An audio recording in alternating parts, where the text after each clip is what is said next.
रत्नागिरी जिल्ह्यातील खेड तालुक्यातील सर्वात मोठ्या असलेल्या लोटे औद्योगिक वसाहतीमध्ये शुक्रवारी दुपारी भीषण स्फोटाची घटना घडली आहे। येथील doctor Khan chemical DKIC private limited या कंपनीत दुपारी सुमारे 2:15 सुमारास भीषण स्फोट झाला। हा स्फोट इतका तीव्र होता की त्याचे सलग 2 आवाज परिसरात ऐकू आले, ज्यामुळे औद्योगिक वसाहतीमध्ये काही काळ घबराटीचं आणि तणावाचं वातावरण निर्माण झालं होतं।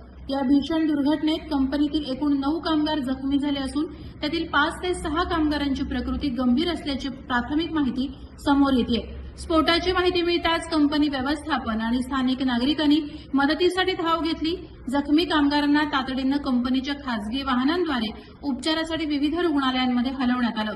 जखमींमध्ये नंदकिशोर राणे, रणजित राणे, सुजन दास, बिपिन मोरे, शिवानंद खोंडे, रघुनाथ खामकर, असद खान, अरमान शहा आणि समीर शेख यांचा समावेश आहे। यापैकी नंदकिशोर राणे, रणजित राणे, सुजन दास आणि बिपिन मोरे या चौघांना चिपळूण येथील लाईफ केअर रुग्णालयात दाखल करण्यात आले, तर उर्वरित 5 जखमींवर घाणेखुंटा येथील परशुराम रुग्णालयात उपचार सुरू आहेत।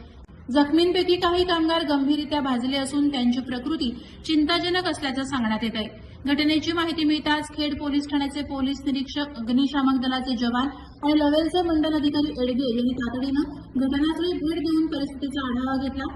अग्निशामक दलानं वेळेत पोहोचून परिस्थिती नियंत्रणात आणण्याचे प्रयत्न केले।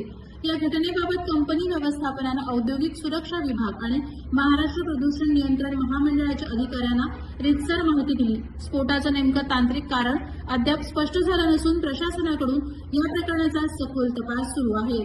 प्रहार डिजिटलसाठी राकेश कोळी, खेड।